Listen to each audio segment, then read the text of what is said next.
Styner, Doctor of Medicine. Tonight's story has the title, If Tomorrow Be Sad. Guardian of birth, healer of the sick, comforter of the aged.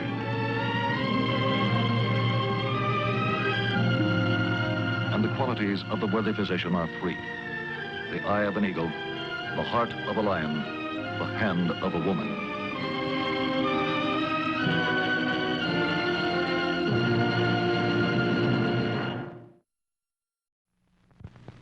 Our actual case history tonight concerns the field of neurology, science of the human nervous system. The object in point, a judgment of divorce. The case in point, Winifred Lochner, age 26, married, no children. Her husband's an automobile salesman. Winifred's a photographer's model, quite a successful one. Her face and her figure, plus a lot of hard work, have carried her to a top position in her profession. She's at the peak of her career. But she's not destined to remain there much longer. The cause of her downfall? A question mark. A vague enemy, unseen, unknown. Hold it, Win. Good. That's fine, Win. Take 10, will you? Jim, will you move those two lamps over for me? Okay, Bob.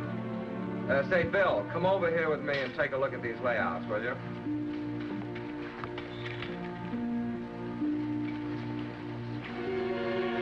Will, is something wrong, honey? No, is anybody watching? No, it's all right. Well, what's the matter? You feeling funny again? It's my eyes. I can't see. Everything's black. I can't see a thing. Winifred Lochner has experienced many such sudden and apparently unexplainable attacks. The first onslaught was launched some 10 years before, deep in the complex mechanism of Winifred Lochner's body. The signs were only minor at first, occasional, indefinable. A ringing in the ears, a crawling, itching sensation in the legs that lasted a day or two, then disappeared. And as time went on, there were other signs, a transient pain in the back, faulty vision, a sense of overwhelming fatigue which came without warning. One day she might feel on top of the world, and the next only half alive. Time went on. The numb feeling in her left leg came more often, became more pronounced. But it did not remain. For 10 years, the signs came and went, each time a little stronger, a little more severe. Winifred Lochner weathered them all. Well, there's my doll now. Thought you'd never get home. How are you, sweetie? Hi, honey. Say, you seem a little dragged out. What's the matter? Rough session today? No, just hold on to me a minute, please. Oh, well, come on now. Tell your loving old husband all about it. Can't have the prettiest wife in town dragging around, can we? Well, it happened this afternoon, Eddie. I had another one of those funny attacks. It was at Kennedy's studio. Everything went black. It lasted nearly 2 hours. I tell you, I couldn't see a thing. I was blind. Blind? Oh, come off it, will you, kid? I tell you, it's all in your mind. Every week there's something new. Now, snap out of it, huh? I'm telling you the truth, Eddie. I couldn't see. All right, so maybe you couldn't. You can see all right now, can't you? Hysterical. That's your trouble. It's high time you straighten up, kid. Well, if you don't believe me, you can ask Stella Peterson. She was working with me. I don't have to ask Stella. I've seen you in and out of this for 5 years, more than that, as a matter of fact. 1 week, your foot goes dead. Then you have a backache. Then your ears ring. Then you're dizzy. Look, some days I don't feel so good myself, but you don't hear me moaning about it, do you? Now, snap out of it, huh, Win? I'm getting pretty tired of this routine. All right. I'm sorry I mentioned it. Oh, look, hon, I don't like to be rough on you, but sometimes the way you get, I have to. You just can't seem to get it through your mind that there's nothing wrong with you. You've been down to see Dr. Brooks I don't know how many times. Nothing ever comes of it. Guess you went down to see him again today, huh? No, by the time I called him, it had gone away. I made an appointment in the morning. Okay, great. Now, just promise me one thing, sweetie. When you see Doc Brooks tomorrow, let's make it yes or no, huh? Is there something wrong or isn't there? Let's settle this thing once and for all. Okay? All right. I'll go fix dinner. Made some stew this morning before I left. It's the kind you like. Why don't you fix yourself a drink? I'll have it ready in a minute. Stew? Oh, I don't know. I feel like a steak tonight, don't you? Hey, let's go down to Adolph's. What do you say? Get a nice top sirloin. Well, anyway, I got to see some buyers in from out of town. Like to have them meet you. See what a beautiful wife I've got. Anyway, it never hurts to butter them up a little. I'd rather not. I'm a little tired, Eddie, if you don't mind. Come on, beautiful. The fresh air will do you good. Get out, move around. Best thing in the world for you. Hurry up. We'll be able to catch the 10:30 floor show. I'll get my coat. I want the truth, Doctor. I have to know. Under the circumstances, I think you should know. There's every indication you have a disease of the central nervous system, Mrs. Lochner. It's called multiple sclerosis. It's nothing to get panicky about. By the same token, it's nothing you can ignore. Multiple sclerosis? I've heard about it, but I don't know exactly what it is. Well, actually, it's not too difficult to explain. You see, the various nerves in your body are surrounded by a kind of insulating material. It's a fatty substance called myelin. And this myelin insulates the nerves the same way that a telephone cable is insulated with rubber or other materials. In multiple sclerosis, for some unknown reason, this insulating substance around the nerves disintegrates.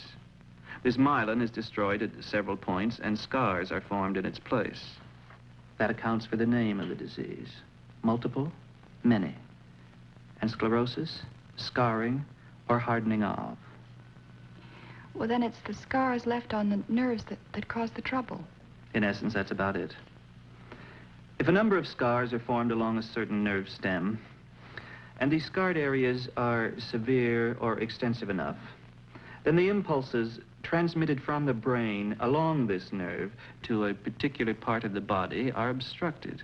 But it's been 9 years since it started.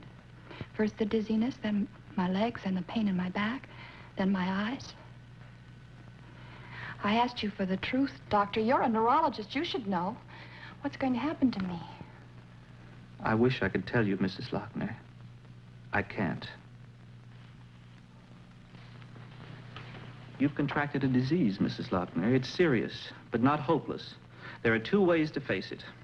You can refuse to let it get the best of you, and possibly you can beat it down. Either that, or you lay back and let it beat you down to the ground. Either way, it's up to you. It's all in your hands.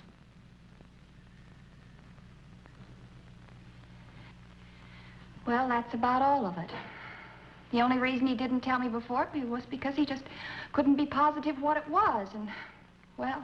But he's positive now. Yes, Is that it? he is. He had another doctor in for consultation, a neurologist, Dr. Steele. He agreed with Dr. Brooks, multiple sclerosis. Well, maybe they made a mistake. They could be wrong, you know. Oh, they're not wrong, Eddie. Dr. Brooks waited a long time to tell me. The only reason he did now was because he thought it'd help me get along better. I mean, knowing the truth. So now what? What happens now? I don't know. I may have more attacks. I may not. The chances are you will. Only they'll be worse than ever. Isn't that what you said? It's possible. It can hit you anywhere. Your arms, your legs, maybe both. You can be paralyzed. It could be.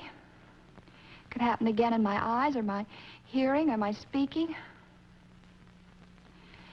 I might even lose control of my bladder. Is there anything else you'd like to know? Eddie?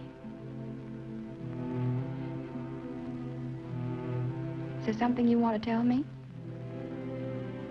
Look, Gwen, this isn't simple. I mean, this is a big thing. I mean, if you're paralyzed, unable to move, you won't be able to do a thing. But let's use the old head. Let's be logical. What are you trying to say? I'm only saying let's be sensible, logical.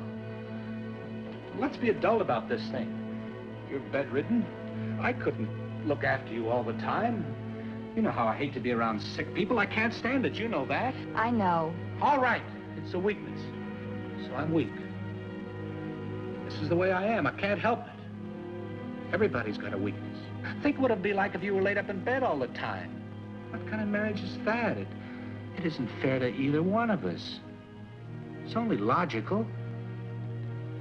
Why don't you say it? You want out, you want a divorce. Now, wait a minute. Don't be unfair. I didn't say that. Maybe just a separation. We'll see what happens.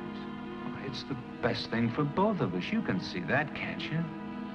You sure that's what you want? It's not what I want, sweetheart. It's the only honest thing to do. It's only logical. All right. Wish you'd leave right now. I'll send your things over to your mother's in the morning. Now, look, there's no use being bitter about it. Get out, Eddie. Right now, just get out. All right, if it's the way you're going to take it. I was only trying Will you get out?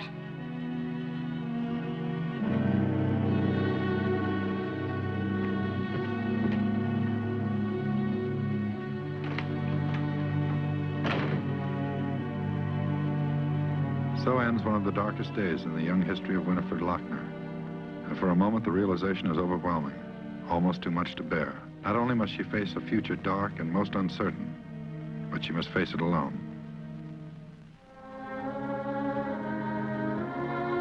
After 2 weeks of brooding alone in her apartment, Winifred Lochner finally emerged to take up her professional career where she left off. She made up her own new formula for living as a multiple sclerotic. A formula composed mainly of mistrust, bitterness, self-pity, and resentment. She was out to show her husband and the rest of the world that despite her suffering, she could carry on alone. She wanted no one. She asked for nothing. Seemingly to prove her point, she drove herself harder than ever, contrary to urgent recommendation from her physician, Dr. Brooks, that she have adequate physical rest, mental relaxation, and an adequate diet. Advice that applies to all persons, especially those afflicted with multiple sclerosis. Weeks passed, then months. Very often at the end of a busy workday, she found she could scarcely drag herself home. Nevertheless, she kept driving herself. She had a point to prove. In November, some 9 months after she learned the nature of her illness, 9 months since the last severe attack, which left her temporarily blind, Winifred Lochner experiences a comparatively mild seizure, which affects her arm and portions of the left side of her body. Dr. Brooks first conducts a neurological check to determine the severity of the attack. Although there is still no one specific thing a doctor can do to halt the progress of multiple sclerosis, it is possible to manage the symptoms to some extent and possibly retard a relapse. Occasionally, certain anti-spasm drugs and stimulants have seemed to afford temporary relief to some patients. However, it must be remembered that the results may be influenced by actual remissions or by the patient's optimism and intense desire for a cure. But it's quite evident to Dr. Brooks that as a result of his patient's attitude toward her illness, she's ignored basic rules of health, which so often tend to aid the multiple sclerotic in coping with the affliction. He impresses on her once again the vital importance of adequate diet and avoiding both mental and physical strain. But the best medical advice from the finest physicians in the world means nothing at all if the patient sees fit to disregard it. Such was the case with Winifred Lochner. After 5 days rest at home, the numbness in her left arm and side all but disappeared. And 2 weeks later, she was back working under the same heavy schedule, still determined to prove her point. In one sense, she was proving it. With modeling agencies and fashion photographers, she became more and more in demand. Her career advanced rapidly. Prominence, luxury, acclaim, they seemed only a matter of time.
Most of the damage seems to be centered in your left leg, Mrs. Lochner.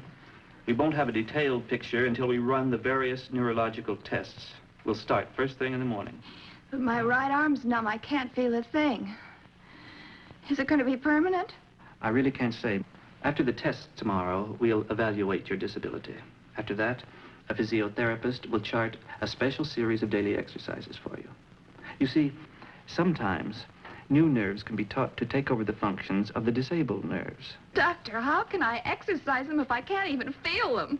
It won't happen overnight, but believe me, you are going to move that arm and leg yourself. I guess I've been pretty stupid about this thing, haven't I? Forget everybody. Hate everybody. I was the only one who mattered. Just keep pushing. Keep pushing.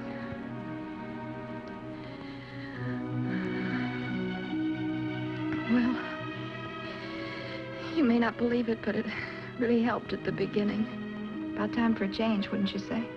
I'd say so. You can live on bitterness just so long. Then you have to look for something better.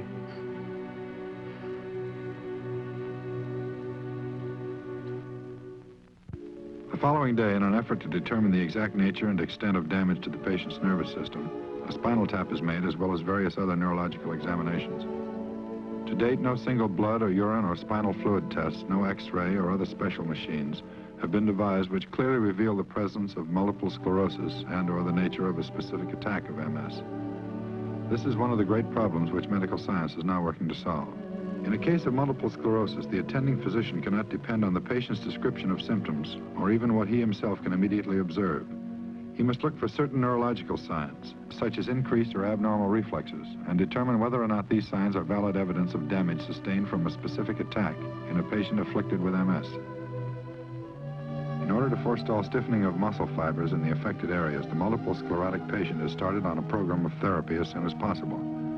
This is one of the first and most important steps in rehabilitating those afflicted. An important element in the therapy program is muscle retraining, to stimulate damaged but still useful muscle to the limit of its possibilities, and more important, to stimulate the use of other unused muscles so that they can take over the function of those muscles which are impaired. Specific special exercises and training in the activities of daily living, walking, eating, drinking, and dressing, can frequently mean the difference between a completely disabled patient and one who has a good degree of self-sufficiency. Another important element is stimulation of the patient's motivation, for the way the patient feels, hopeful or despairing, cheerful or depressed, will definitely influence his progress. In any disabling disorder, mental attitudes play an important general role in physical improvement or impairment. In disorders of the nervous system, mental factors may play an even more specific part. Unresolved tension and anxiety, for example, can result in increased spasticity or muscle stiffness. Suitable activities which serve both mind and body play an integral part in the program of rehabilitation. They stimulate interest in outside activities which may have lapsed, and at a time when it's most needed, they give the patient courage and confidence to make full use of his potential abilities.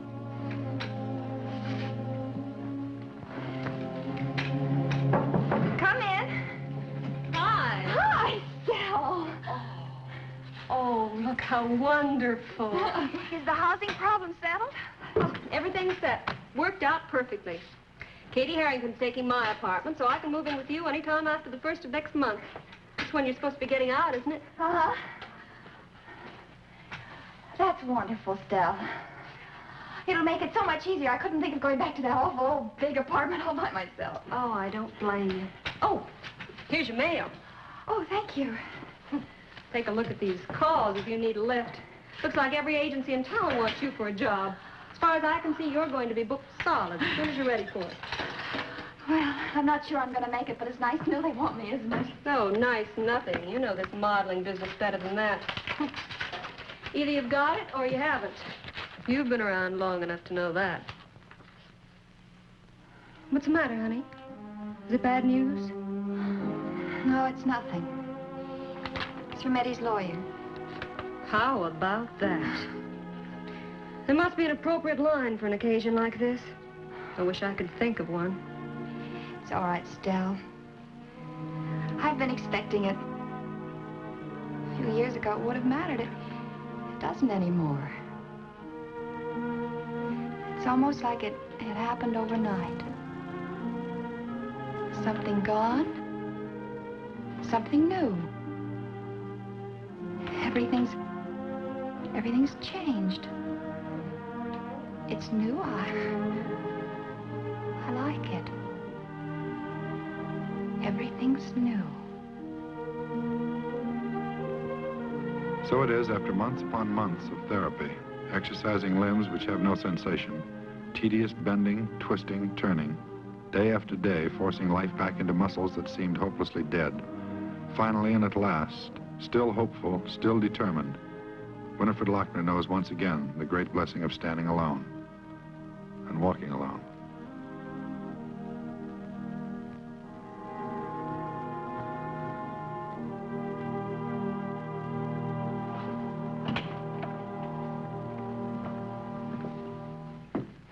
There's just one thing I wanted to speak to you about before I run along. About your modeling. Make up your mind about that yet? I'll do enough to pay for the groceries, and that's about all. I've learned my lesson. Don't you worry about that. I meant to ask you, that idea I spoke to you about last week at the hospital. I mean, joining the multiple sclerosis group. Given that any more thought? I forgot to tell you. The secretary of the local MS Society called me yesterday. We're going to have lunch on Monday. I don't know much about it, but it sounds quite interesting. Oh, that's quite a story. Ever since the National MS Group was founded, they've started special clinics, therapy, rehabilitation programs, things like that. Doctors, nurses, technicians, they've all pitched in to help. Well, how do I fit in? What can I do to help them, and what can they do for me? It works on the same principle like Alcoholics Anonymous. By giving, you receive. You help others, you help yourself. I see. That makes a lot of sense. Oh, it's helped thousands of young people all over the country. I'm sure it'll help you. Well, I must rush off. Let's get to the office. Goodbye, Mrs. Lochner. I wish I could find the right words to tell you how I feel. Words aren't important, believe me. You just take care of yourself. Win, you here? Hi, you're early. Oh, you bet I am. Hello, Doctor. Good afternoon. Your big day today, honey. You made it. You're queen of the May. What do you mean? What are you talking Oh, about? Willie Morgan tipped me off. He's on the awards committee. You'll get one of these in the mail tomorrow. Look at it. Model of the Year. The American National Award. Oh, you can't do any better than that. It can't be. I mean, it's silly. It must be some sort of mistake. Well, it can't be me. There's no mistake. You're it. You deserve it. I hope you stick to your new schedule. Well, don't worry about that. I know those rules backwards and forwards. Realize your limitations. Don't let anything get you down. Live one day at a time. Meet tomorrow when it gets here.